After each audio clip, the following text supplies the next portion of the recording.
attacks. As Jonathan just told you, we had 150 countries, 200,000 computers that got hit over the weekend.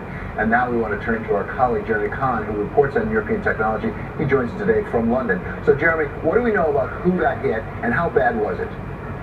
Well, we had people in a lot of different industries, from healthcare to telecom to car manufacturers, who were all hit by this. And in some cases, it did cause significant disruption. You had a number of hospitals here in the UK that had to turn away patients and certainly cancel elective surgeries, although for the most part, emergency care continued as normal.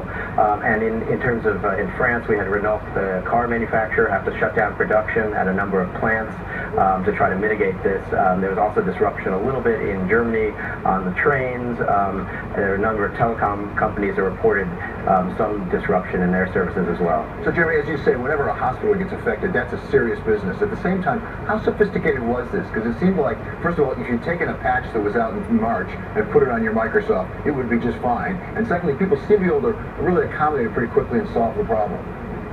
Yeah, I think it wasn't too hard for most of these people to mitigate once they were affected. And as you say, it was pretty easy to have taken some precautions that meant you were not going to be affected by this. And yet we saw a number of companies that had not taken those precautions, which was sort of surprising. In terms of sophistication of this attack, I think most people think it was not too sophisticated. The tool itself, the exploit itself, was fairly sophisticated. And as we know, that was developed actually by the U.S. National Security Agency. But once that was sort of put out there as part of this toolkit on the web, anybody could simply use that toolkit to run one of these attacks. You didn't have to be particularly sophisticated to do so. Jeremy, who's losing the blame game here? Is it the NSA for stockpiling these tools? Is it Microsoft for not servicing the older platforms? Or is it the companies for not keeping their systems updated? Who's losing right now?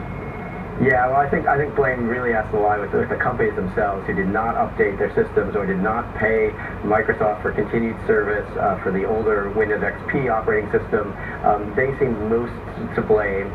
You did have over the weekend Microsoft's chief legal officer, Brad Smith, write a blog post in which he really put the blame on the NSA for stockpiling these hacker tools. And the risk when you sort of have a large store of these is that they're going to get out and some criminals will use them in a nefarious purpose. Microsoft itself, some people are pointing fingers at them that they should have updated everybody for free, even if they were on the older operating system. But they did, to be fair to Microsoft, they did put a patch out on this 2 months ago. They seem to have taken some proactive steps, and it's mostly that companies simply didn't implement the patch.